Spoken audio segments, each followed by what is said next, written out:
I'm gonna be giving you guys the exact blueprint that I used to build these pickup truck walls for under $150 and how you can do it too. I actually made these 3 years ago when I was only 18 years old with no prior experience. And this is my original design that I'm giving you guys completely for free. This simple upgrade allowed my brother and I to go from hauling $300 truckloads to getting over $700 for every single truckload in our junk removal business. And it's what actually allowed us to scale past $100,000 in our first year. So let's get into the exact walkthrough.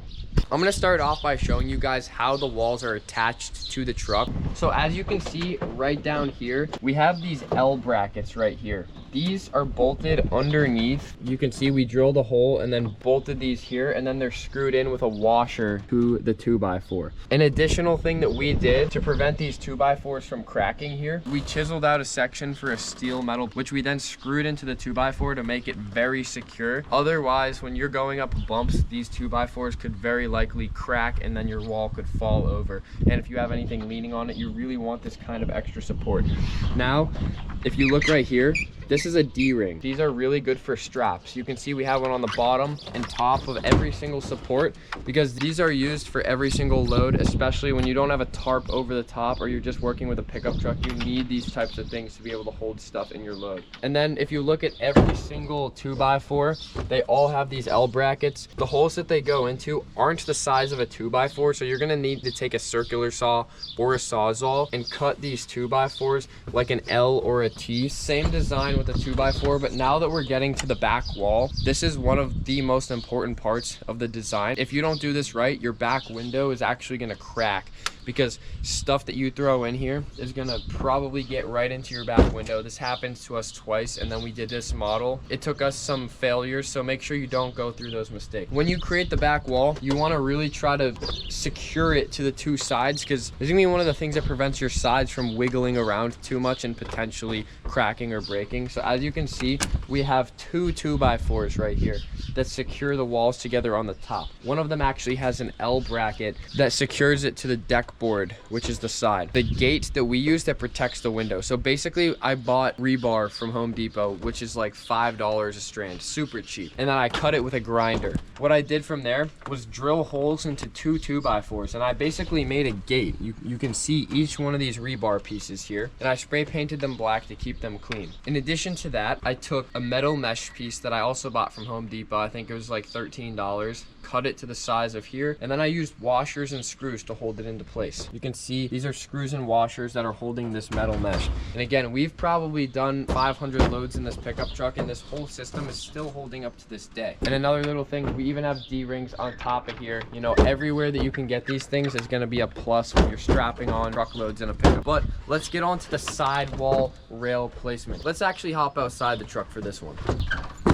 For these, you want to use deck boards. Deck boards are really strong, but they're also pressure treated and they're going to last you a long time. I cut them, measured them to the right length, but in order to space them out properly, all I used was a spare piece of deck board. See, you can either use this or a 2x4 depending on the spacing you're looking for. So basically, we put a deck board here. This one screwed in, the next piece on top, put a deck board there, let it rest in between, screw these ones in, and pretty much repeat that for all of them on both sides. Or if you're in another industry where you have a lot of small things in the back, another thing you could even do is screw a piece of plywood in on the inside of this just to keep it really flat and flush. However you want to do it, it's up to you. You're gonna have to build this accordingly to the size truck that you have. This is a 2011 Ford F-250. If you have that exact truck, these measurements will be perfect for you. The long side boards are just under 99 inches, so 98. And then you can see this extra piece that I put on the end. It's for our back swinging gate. That's gonna be the last thing that I show you. But just for the sidewalls, you want to keep this measurement in mind. From the bottom to the top of the wall, the total height is 33 inches tall. You can even make it taller than that, but 33 inches high is the correct height to have deck boards 1, 2, 3, 4, 5 tall with the same spacing in between as a deck board. But you're obviously able to build this however you want. This is just the rough measurements for our design.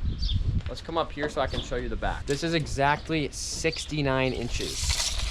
You know, I'm also looking for visibility in the back, but if you don't really care about that, line the whole thing with 2x4s. how high I went with the 2x4s, 28 inches tall here. Now I'm gonna measure the height of the rebar pieces that I cut. From top to bottom, the rebar pieces are 22 inches and a half, and I have 9 rebar pieces total.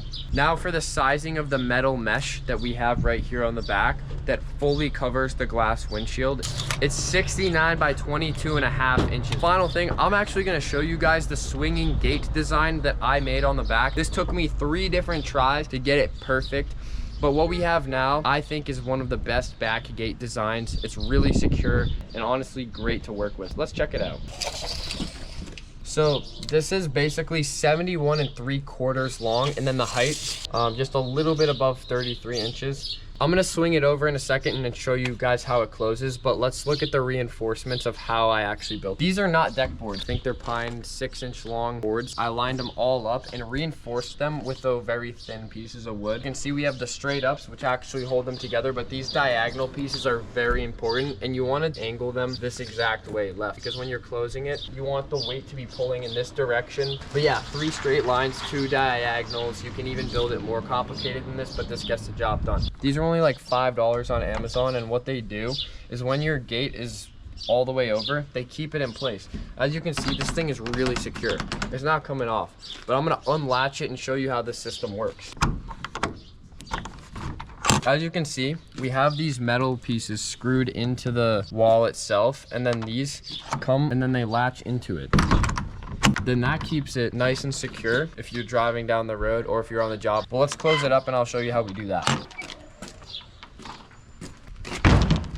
Now that we're here, this is where the magic happens. You see these rubber kind of bungee cord things? You want to get these exact ones because these are more of the industrial type. You don't want to get those cheap rubber colorful ones. You need these. You can see these kind of little hook pieces that we have on the side. This is for the rubber cord to go into. The reason why you want this is because when you're going up bumps on the road, it's a little bit of leeway. It's just going to be more loose and not crack. But here, all we got to do, hook it in, and we have another one. We actually have 3 of these, but right now there's only 2 on here.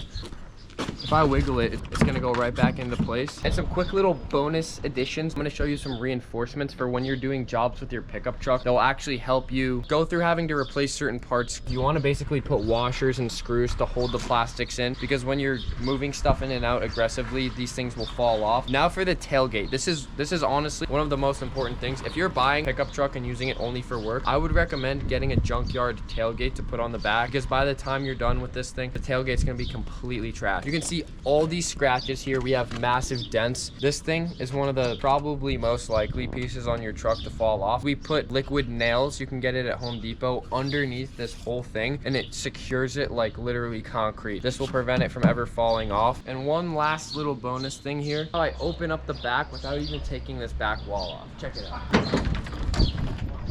So like if I'm on a job real quick and I need to throw something in here, I need to take tools in and out, or if I just want to keep this on all the time, I can just open the back tailgate and this thing stays in place. But hey, if you guys like this, make sure to subscribe for more junk removal secrets and click the link in the description if you want to learn how to make money with junk removal.